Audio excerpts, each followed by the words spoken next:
It's sometimes hard to imagine what the city of Erie was like many years ago. While horse-drawn fire trucks are perhaps too far behind for recollection, the images of the heyday of the Warner Theater or the disastrous flood that swept through the city are unforgettable. Join us on a trip down memory lane for a nostalgic look at the history of Erie firefighting, the Mill Creek flood of 1915, and the glory years of the Warner Theater. Sit back, relax, and take a stroll with us back in time.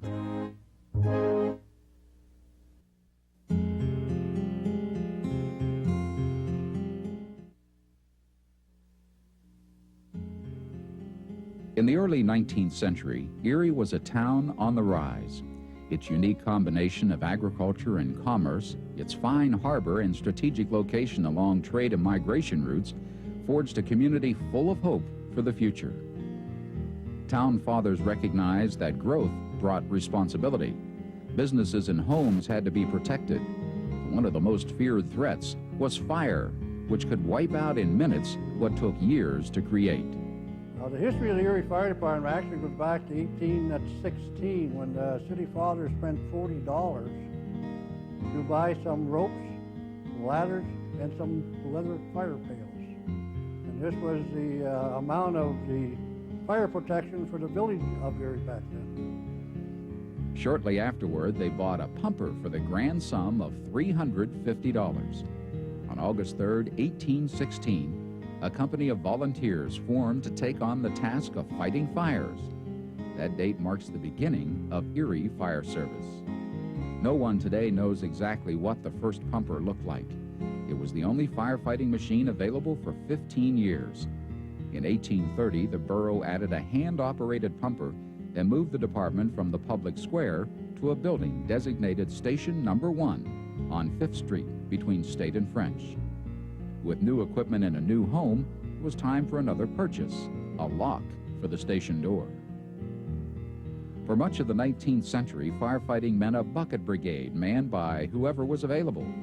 To ensure an adequate supply, every homeowner was required to keep on hand 2 buckets, and every business 5 buckets.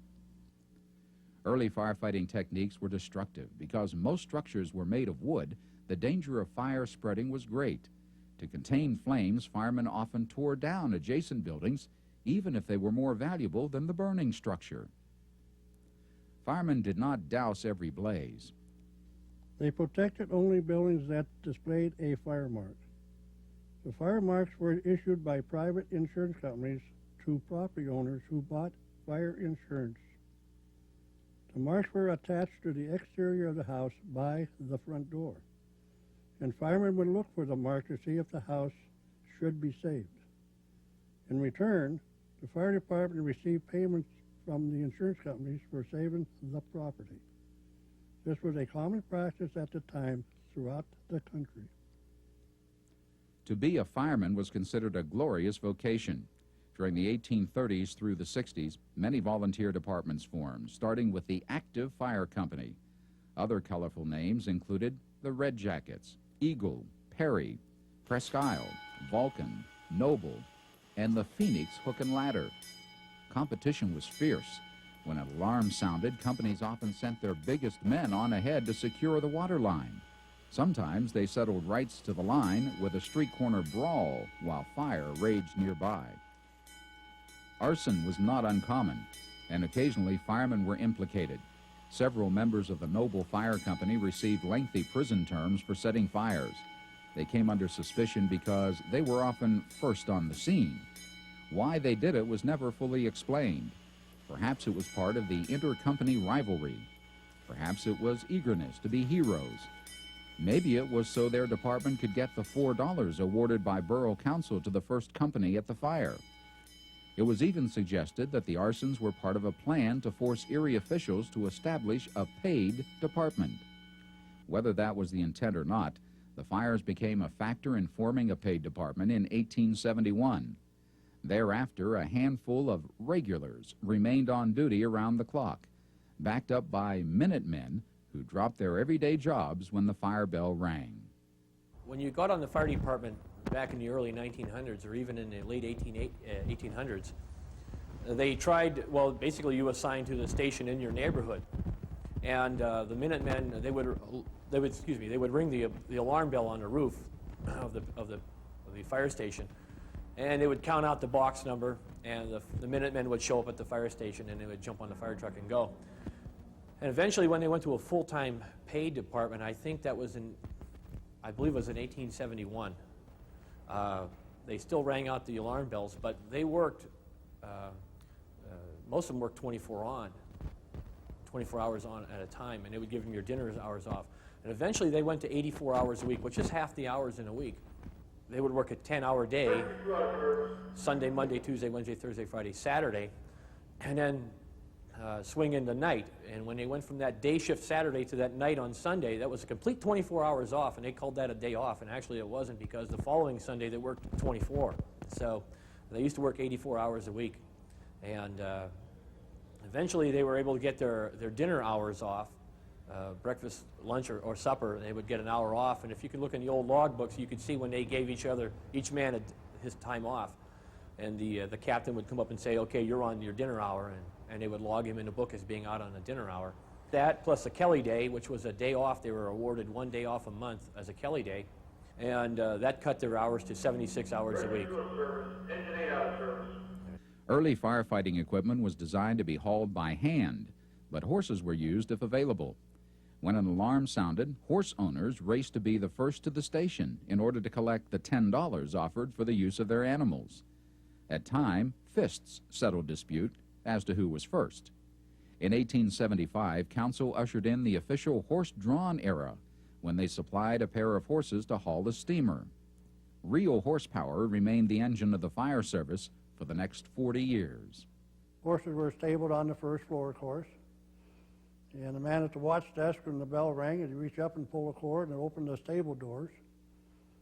Let the horses out, and the horses come out. You had your lead horse and off horse, and they'd get under the harness and drop the harness on the horses. The only thing that got hooked on the harness was the collar. The rest of the harness laid over the horse. The world's hitching record was set here in Erie. And this was set by No. 5 Engine Company, which at that time was located at 21st and Peach, which would be just north of the present tavern that is on the corner. The structure itself was an old market house, and they converted it into a fire station. And the world's record was set back in 1904. And this is the time that it took from the sound of the gong for the horses to pull the apparatus out of the fire station. And this was done in 4 seconds. Everybody is very amazed at that time, because I often relate it back to the days when I was on the job. It took me longer than 4 seconds to get out of the chair, but it doesn't seem like a very long time. But the horses were so well trained that when the alarm rang, the man at the watch desk would all have to pull a cord, open the stable doors, and you had your lead horse and the off horse, and they'd run up, back themselves under the harness, and the man at the watch desk would look over and pull the other cord, and that would drop the harness on the horses. The only thing that got hooked on the horse on a fire hitch was the collar. And they would be out of the fire station in 4 seconds. That was if the men were down here on the apparatus floor. Now, if the men were in the dormitory on the 2nd floor, then it took them 7 seconds to get out. And the fire horses got too old for the fire service, and actually they had to sell them. Because one horse was sold to a milkman. And one day he was peddling the route, and the bell in the tower started to ring out the box number. And the horse perked up his ears, and he went to the fire and left the milkman there standing on the corner looking and wondering what's going on. The first mechanized equipment arrived in Erie in 1912. The Hayes motorized aerial ladder truck used a gasoline engine to generate power for electric motors on each wheel. Problem was, when the electric motors got wet, as they tended to do at a fire, they didn't work very well. Despite the initial difficulty, progress was not to be halted. Mechanization continued steadily until the whole department was converted by 1923. Other technological advances have continued to change firefighting operations over the years. All through the 20s, 30s, and 40s, there was tremendous advancements They even went to hydraulically operated mechanical aerials and no more spring-loaded wood aerial ladders. They have steel aerial ladders that were run with hydraulics. Some of the other technology, the things have changed is they used to have just 2.5-inch diameter hose with straight bore nozzles, and very, very heavy and hard to work with. And like I say, those were tough men that used to haul those hoses around. We now are using 1.75 inch diameter with fog nozzles, much more maneuverable inside of a house. We can break the pattern up to absorb more heat with fog nozzles. We have new protective clothing that'll take 700-800 degrees of temperature. We have new helmets that are fiberglass and Lexan materials and Kevlar materials, able to take tremendous heat and tremendous impact. We have self-contained breathing apparatus, or the air mask. That has probably made the most tremendous change in how firefighting is done now is with the air mask. It allows us the ability to get inside in the smoky atmosphere and fight the fire from the inside out instead of from the outside in like we used to do in the old days. The other thing has probably been radios. The radios have changed the complexion of the fire service tremendously. We can now communicate with each other coming into the scene and get information and help us predetermine or help us make decisions quicker. Erie has had 18 fire stations during the 165 years since number 1 was opened. Some were used up to 99 years. Nearly half are still in use today. So the city has certainly received top value for its investment in fire buildings. Central Station at West 12th near Sassafras has been the subject of a controversy recently. Opened in 1932, it's scheduled for replacement when City Council can settle design and budget issues. Despite change, some things remain constant. Firefighters share a great sense of community service, a tradition passed down through some families for generations. Well, back in the old days, it was a job that immigrants got because nobody else wanted the job. They used to work 84 hours a week, and for 40 hours pay, I guess. And they only immigrants or people who really couldn't find a good job in industry at the time were taking those jobs because they were at least a secure job. And eventually, they found that a certain type of people tend to gravitate towards firefighting. My family goes back about over 90 years now. It started in 1904 when my great-grandfather, John Quinlan, started on the fire department, and he was on the fire department for 39 years. He mostly worked out of the fire station at Engine House number 5 at 9th and East Avenue. And he started there when they had horses and went right up on through motorized apparatus through World War II. And shortly after World War II, he retired. His son-in-law, Dennis Rinn, he started in 1933, and he was on the fire department for 39 years also. And his son, Harold, who was my father, started in 1949. Made lieutenant in 1961, deputy fire chief in 78, I believe it was, and then eventually he became fire chief. And he was chief about 6 years. I started the job in October 1st, 1974, and have been on the job over 20 years now. My brother Kevin started in July of 77, and he has 17 years on the job, and he's a lieutenant. And so right now we're 4 generations in 90 or 91 continuous years of service. My great-grandfather was a firefighter before they even had paid firemen. Then my grandfather was a volunteer in Northeast. My father came on the job, and then his brother came on the job, and then my brother came on the job, then I came on the job, and now my brother's second oldest son is on the job now too. So there's still 3 schneckels on the fire department now. My son is a volunteer in Connecticut. So it's been a long time, 5 generations. Both my grandfathers, my mother's father was on the Erie Fire Department back in the late 1800s, the early 1900s. He drove a steamer, a horse-drawn steamer out of 23rd and Ash. And then my dad's dad was on for 20-some years and retired in 1951 from 12th and Parade Street. And then my father worked his way up the ranks through every rank from a firefighter all the way up to fire chief, and then retired 5 years ago. The last count I took, I estimate about 83 people out of the fire department of 200. 83 of them are related to somebody else on the job somewhere. Cousins, brothers, uncles, fathers, sons.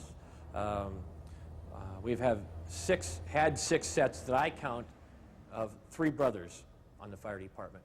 And we have lots of brothers, lots of fathers, sons, cousins, uncles, nephews, and it just seems to run that way. Even have a couple brother-in-laws. The tradition of fire service extends beyond traditional family lines. There's a camaraderie among firefighters in Erie and elsewhere that resembles an extended family. They depend on each other for their survival. They share plenty of good-natured kidding and practical jokes to relieve stress. Above all, they feel a tremendous sense of personal loss when one of their own dies. 13 city firemen have lost their lives in the line of duty. Their names are enshrined at the Erie Fire Museum. Chief John McMahon, Deputy Chief Harry Amon, Captain Charles Liebow, Captain Ed Klimo, firefighters John Donovan, William Marsh, Charles Worley, George Scully, Cletus Hess, Sam Baker, Bernard Solowoda, Stephen Romance, Arthur Anderson.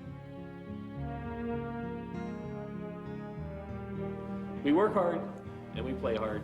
And you go from a dead calm to complete chaos and back to a dead calm all within 15 minutes or less. And it's very hard on the bodies, very hard on your body and your mind. I guess it takes a special type of person. So we consider ourselves special. Special indeed.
In the dawn of the Depression, people looked to the world of make-believe to make their lives more bearable.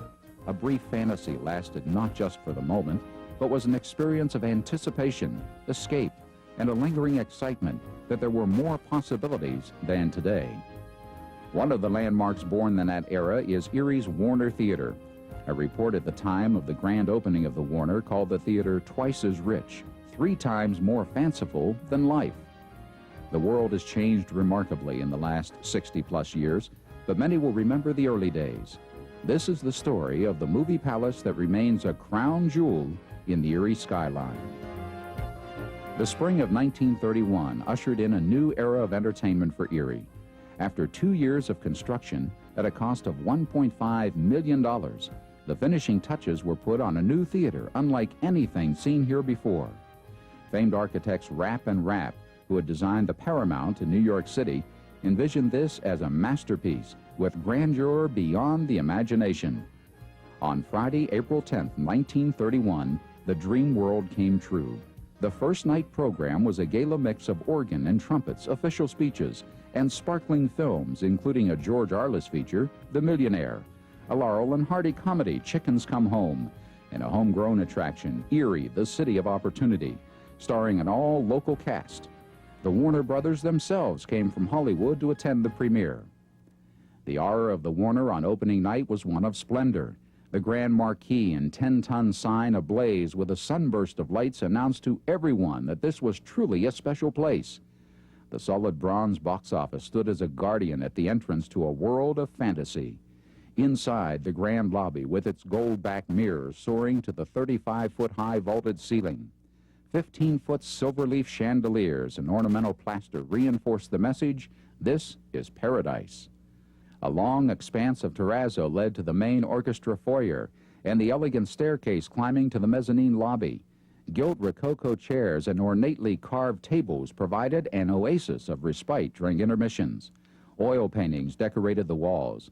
They were of little artistic merit with their cloying treatment of a baby's first steps and children blowing bubbles, but they added to the palatial atmosphere. Even the drinking fountains and restrooms were enchanting. The gentlemen's and ladies' suites, as they were called, contained touches worthy of a king or queen, such as tiled fireplaces in the men's smoking rooms and a wall covered in red leather. True grandeur awaited in the auditorium. A reporter for a local newspaper described the scene on opening night. Much more than an acre of pure gold and silver leaf was used to color and impart just the right touch of individuality and attractiveness. Here you will find the walls like sheets of molten gold and silver, suffusing softly the variegated lights that cast their glow through this truly palace of films. Many theaters in the 1930s and 40s had ushers, and those at the Warner personified the ideal youth of Erie. As many as 15 young men, smartly dressed and neatly barbered, stood for inspection each day in their locker room above the ticket lobby, then marched in military precision to assigned posts in the auditorium. From there, they escorted patrons to their seats. Manager Jimmy Totman presided over a staff of 50 people, including 6 projectionists, 4 cashiers, 3 doormen, 2 porters, and a refrigeration engineer to maintain the huge air conditioner, one of the few in this area. 2 artists devised elaborate promotional displays, and a cleaning staff of at least 10 people kept the building spotless. They also had their hands full replacing the 25,000 light bulbs. The stage and wings with 6 floors of dressing rooms, rehearsal, and office space were built for utility. The stage lighting system was state-of-the-art for the time. In its time, it was about $45,000. Now, you know, back in 31, $45,000 was a lot of money. And this board, you could do anything you wanted with it. You could have any kind of lighting situation you wanted. And then they have a wheel back there that you could lock it in and you could spin a wheel. And you could bring it down like it was a sunset coming down or bring it up like a sunset coming up. You could do just about everything. The Warner Theater was conceived as a center for both motion pictures and vaudeville performances. There were no live stage shows for months after the opening. Dick Powell, who was just beginning to make his mark as the MC of the Stanley Theater in Pittsburgh, appeared in September to croon some tunes, followed the next month by band leader Horace Heidt and his Californians. Finally, in November of 1931, the Warner opened a vaudeville season. Most of the performers are no longer known, with the exception of a fellow named Bob Hope, who sat downstage on a barrel and told stories. Dick Powell returned the next month along with the Sun-Kissed Beauties, who entertained with their dancing and daring. The price for all this? 25 cents for the noon show, 35 cents in the afternoon, and 60 cents in the evening. Children, 15 cents at all times. Vaudeville was falling on hard times, though. In March of 1932, guest appearances were eliminated. That left only one live performer, the theater organist. Benny Armstrong was at the keyboard of the Mighty Wurlitzer on opening night and became a familiar artist here in the 1930s. A Pittsburgh-based musician, he was described as Warner Brothers' foremost organist in the state. Erieites probably recall local organist Tony Conti, who took over in the 1940s and played at the Warner until the 50s. His organ concerts from the Warner Theater were broadcast regularly over a local radio station. The theater organ fell silent in the 1950s and was neglected until 1969, when the American Theater Organ Enthusiast chapter in Cleveland got permission to remove it. It can be seen and heard today at Gray's Armory in Cleveland. An annual tradition at the Warner Theater from 1941 through 1968 was the Times Publishing Company's Neediest Fund Christmas show. Most of the big stars appeared here in those days.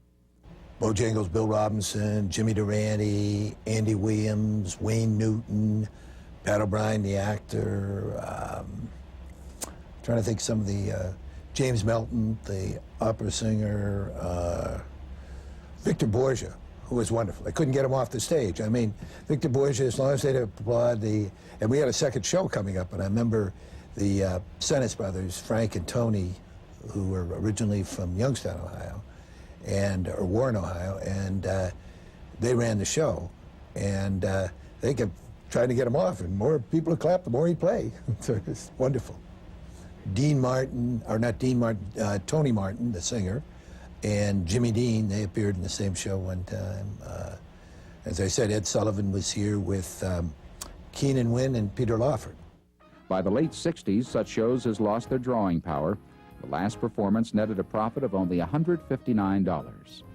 An impresario with an unlikely background was active in bringing live shows to the Warner stage in the 1940s and 50s. Father Francis Schlindwein, pastor of St. Boniface Catholic Church, wanted to build a school. He lacked the money, but had an asset that was to prove valuable to his building program and to local audiences.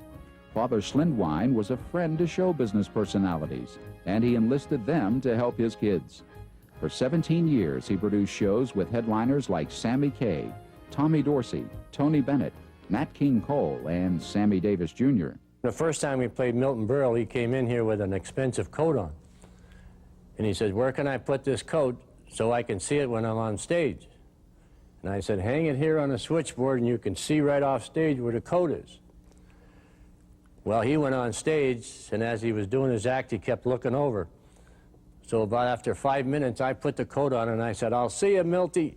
And he's going, "Where'd that guy go? Where did that guy go with my coat?" Well, I just walked over there.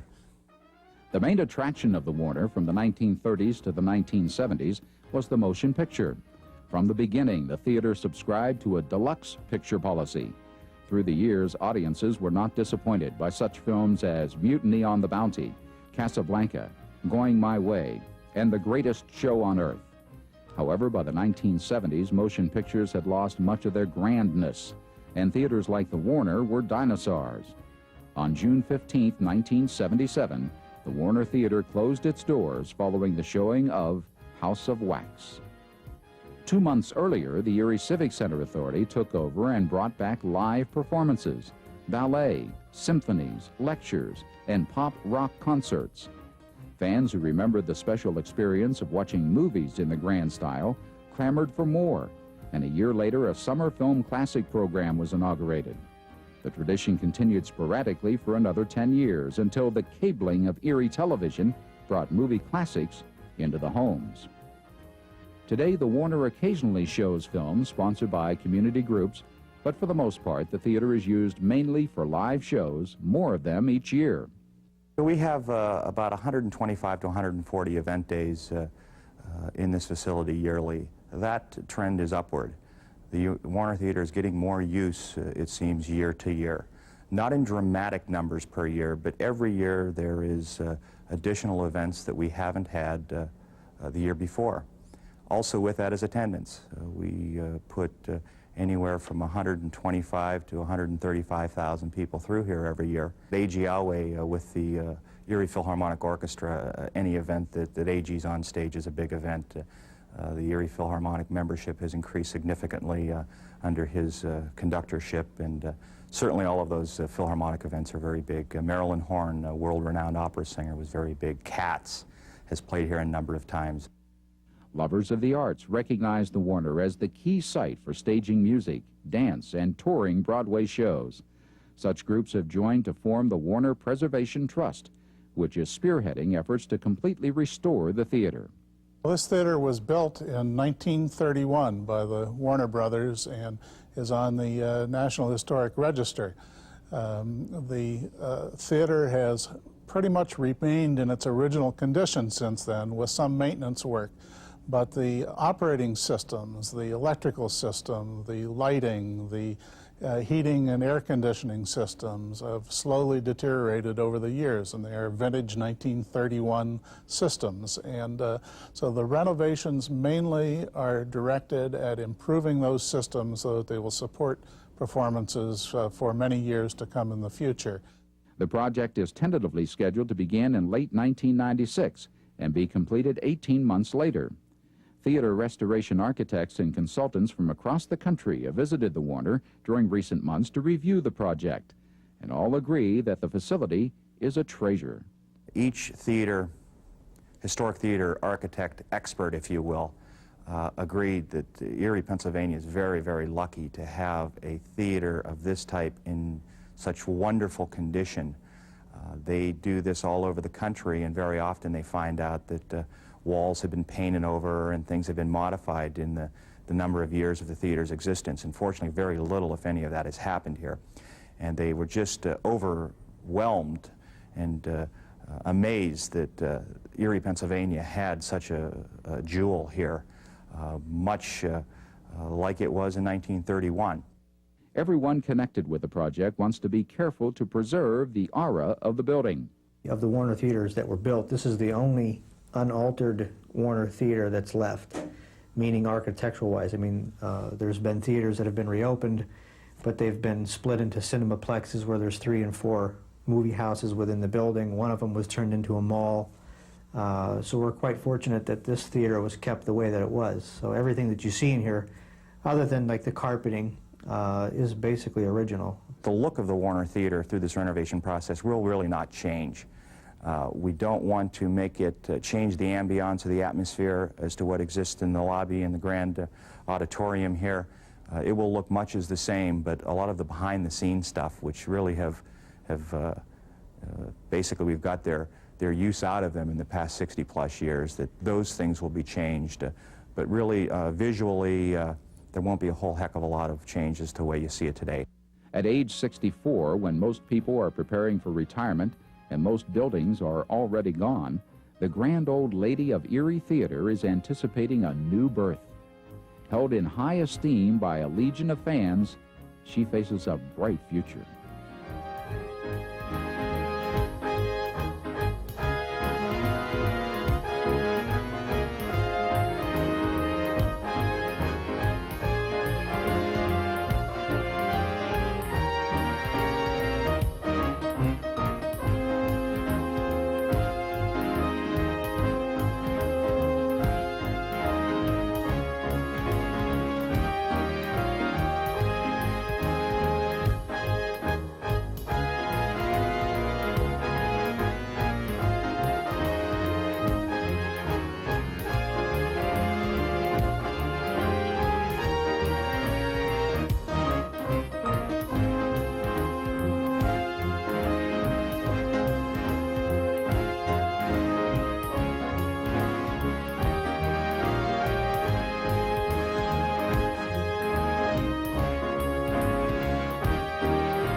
Storm clouds slide into a mid-afternoon haze. A promise of relief from the heat of the day. A drop. A trickle. A torrent now straining for release. Water versus earth in classic struggle. Below, the city seeks shelter from the heavens, unaware that the beast rushes for the door.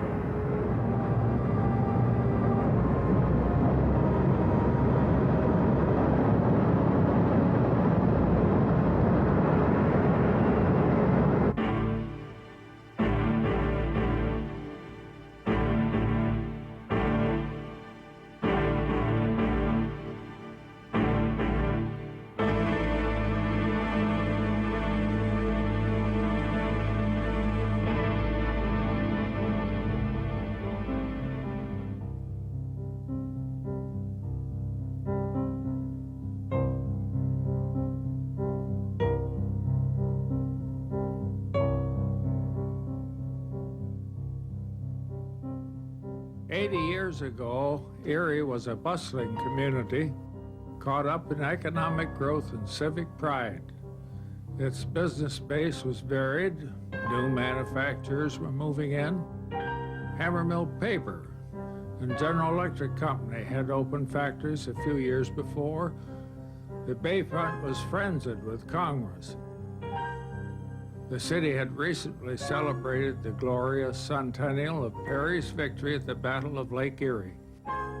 Planners drew comparisons between Erie and the magnificent cities of Europe and saw this area poised on the verge of greatness. No one saw the disaster ahead.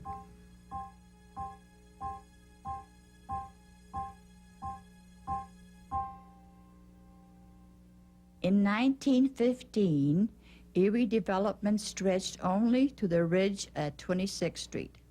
South of that were mostly farms and gardens tended by people living in town. Mill Creek flowed openly to the heart of the city. The creek usually ran several inches deep, but could quickly rise several feet during storms. The forecast for Tuesday, August 3rd, 1915, called for rain. The first drops started around 3:30 in the afternoon. In the middle of the afternoon, it got cloudy, and we were still outside playing until just all of a sudden, this black cloud, it seemed to fall right out of the sky. And I said, that cloud is so low and so black, and I raised my arm as high as I could, and I said, I can almost touch that cloud. And of course, immediately it seemed the heavens opened up. When the storm started, we all got up and stayed up because it was bad, and we burned candles and prayed. And then when that hit, the rains were terrible. Not only was the flood, which was the worst, but the rains that came were just terrible. They were frightening. A cloudburst hit shortly after 4 o'clock. Another an hour after that. And a third downpour a little over an hour later. It didn't just rain, it poured and poured and poured. And I don't know why I was concerned about that creek rising. I was only 6 years old. It shouldn't have bothered me, but I kept running up those steps and looking out that window and kept seeing that creek rise higher and higher. And by late that afternoon, it was clear to the very top. That's when it frightened me, and I ran downstairs. I said, Mama, that creek's going to overflow. It's clear to the top. I remember saying that.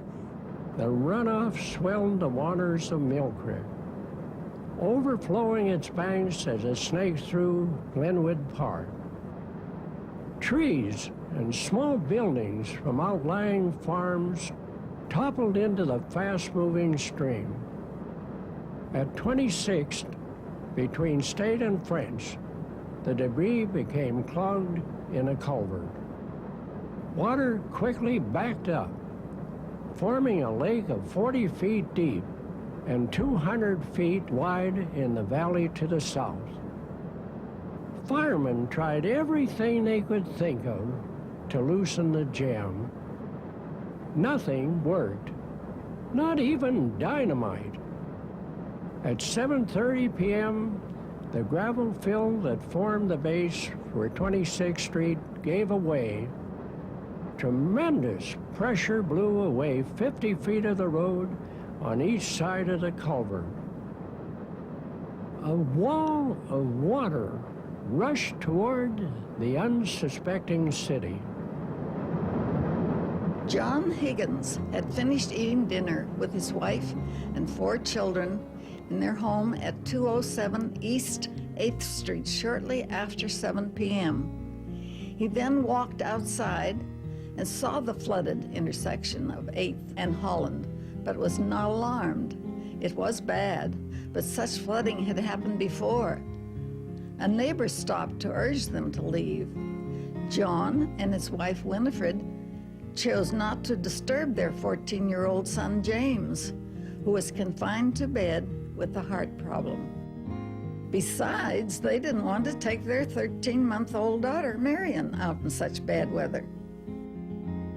Family and friends grew concerned. that the Higgins family did not realize the danger they were in. Mrs. Higgins's brother, Will Davitt, ran in and grabbed Kathleen and her younger brother, John, and carried them to safety. He returned for the others. As he reached the top of the stairs, the house slid from its foundation into the raging stream. That was the last time Will Davitt was seen alive. The Higgins' home was swept 3 blocks away to 6th and German. When the bodies were recovered, Mrs. Higgins was holding her baby daughter in her arms. My husband, in his early days, when he was a young boy, he lived down on the lower end of the town there where the bridge, where the water was so bad. And he lost a very dear friend in the water just came along. He was watching the water like in a whirlpool. And it just, I don't know what happened to it, but he just got sucked into that and was carried away. But there was, many people died down there, 3 or 4. And I had an uncle that died in that. He got up on somebody's roof and was washed away. Firemen and neighbors helped evacuate hundreds of homes along the flood path. Fire Chief John McMahon and 4 other firefighters were carrying people from a house on 23rd Street when the torrent struck, carrying McMahon away. "Save yourselves," he shouted to the others as he was swept out of sight. Fireman John Donovan died trying to rescue his chief. It was so sudden, oh God. My cousin was Johnny Donovan, and he was a champion swimmer in the city of Erie at the time, considered. And he was on a, I think they were on a housetop. And the fellow said, "Jump, because this house is going to topple," and it toppled. And he got hit in the head with a beer keg. And his body was washed out. My father and his father found his body at the foot of Parade Street. At 18th Street, rescuers saw a man struggling amid the debris. They threw lines and hauled him in. It was McMahon. He insisted that he wanted to rejoin his men in rescue efforts, but he was too badly battered to even stand. 5 days later, Fire Chief John McMahon died of typhoid pneumonia. Some people were fortunate. A family living on French Street between 8th and 9th stood on their front porch and watched the wall of water coming straight at them. At the last minute, it veered away. Another woman was sick in bed when the house turned on its foundation. She was frightened, but not hurt. In one instance, the flood ripped off the whole back of a home, but left the contents intact. It looked like a child's furnished dollhouse. The next day was a beautiful sunshiny day. It was my birthday, my 6-year-old birthday. So we didn't have any gas and no electricity and no way to cook or make coffee or anything. So my father went out in the yard and he went over to a neighbor's junk pile and he got this little old 4-burner stove that they had thrown out. And he cleaned it up and he built a fire in it. And all the neighbors brought their coffee pot and their teapot. And one lady brought a pan of wieners for her dinner. And they all heated them on the stove. And they told me it was my birthday party. Others were less fortunate. One man was electrocuted at the Pennsylvania Power Company plant. A woman was rescued by a policeman who strapped her to his body with a belt as he climbed a tree. The belt broke, and the woman was washed away. It's amazing that more people weren't killed because they were all in their homes. You see, it came in the night like as it got. I remember it was later in the afternoon when the rains became so bad. And so they were all home getting out of the atmosphere there. It's a blessing. We were just amazed to think that more people weren't hurt. The final death toll was 36 or 38, depending upon which account you read. 225 homes and 300 other buildings were destroyed. Damage totaled $2 million. Today, that would be more than $140 million. The water was awful, all over, and muddy and slimy, you know. That was terrible. You couldn't hardly walk without. You had to be very careful so you wouldn't fall. We picked our way over to State Street through all the debris and the mud, and we walked up State Street a little way, and there was this great big mammoth hole. There must have been several buildings washed away because it was a great big hole, and but it was deep too. And there were puddles of water down there with whiskey bottles laying in them. And my father liked to drink. He liked his liquor, so he said, look at that whiskey down there. Nobody can get down there to get it. He would have probably went down and got it if he could. And I remember that because I thought that's all that's worrying him is that whiskey down there. As we came over East 18th Street on the walk the next day, the next morning, we saw dead animals all over the high trees. And they came down from the gardens and the backyards of these people who had cultivated it. That was their backyard. They lived on Upper Peach Street. It was a big high bank there, but their gardens were down where Glenwood Park Avenue is now. And these were barnyard animals. I remember this one cow and some pigs, but lots of small things, cats and dogs, and I think there was a sheep there, but I'm not sure whether it was a sheep or not, or it could have been a goat. But, oh, there was many of them, and they were up so high. They weren't down on the ground level. They could have been 20 feet, you know, up in the air in these trees. And they were so noticeable, you couldn't help. There were no leaves on the trees. And so they were just very distinct. And that was a gruesome thing to see. My father said to my sister and I, come on kids, let's walk down State Street and see what happened, downtown, see what happened down there. So we went and we walked through junk and water and mud and debris all along the way. We got to 18th and French, and this streetcar was laying up against the telephone pole.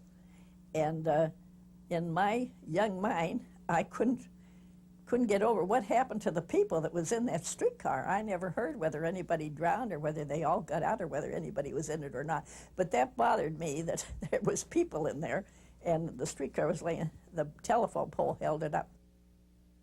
The state naval militia from the USS Wolverine was called in to stop looting. It took 3 weeks for the floodwaters to recede, and it took years for residents to recover. Many times after that flood, during the night or early evening, we'd hear somebody come out and holler, flood, flood, and all the neighbors would run out of the house. Where's the, you know, they were nervous. It must have affected them because they were, every time it rained hard, they were afraid there's going to be another flood. Ironically, a foreshadowing of the tragedy had occurred 2 decades earlier. Mill Creek had flooded in 1893, causing considerable damage, but no loss of life. In the aftermath, officials proposed building a tube to contain the open creek. City residents voted against spending $300,000 on the project, and the plan was shelved. This time there would be no delay. The city called for bids to construct a tube running 2.5 miles from 30th and Glenwood Park Avenue to Presque Isle Bay near the foot of Wallace Street. The tube was built alongside the natural creek channel for most of its run. When construction was complete, the water was diverted into the tube.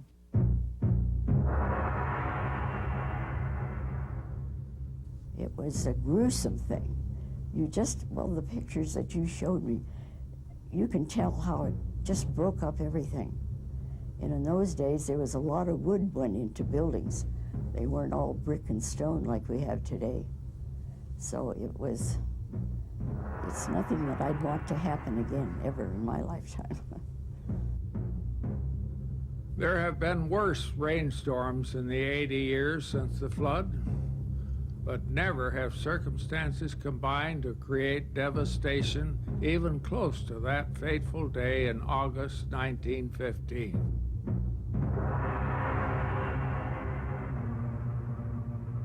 To most people today, Mill Creek is just a quiet, picturesque stream that adds to the charm of the train ride at the Erie Zoo.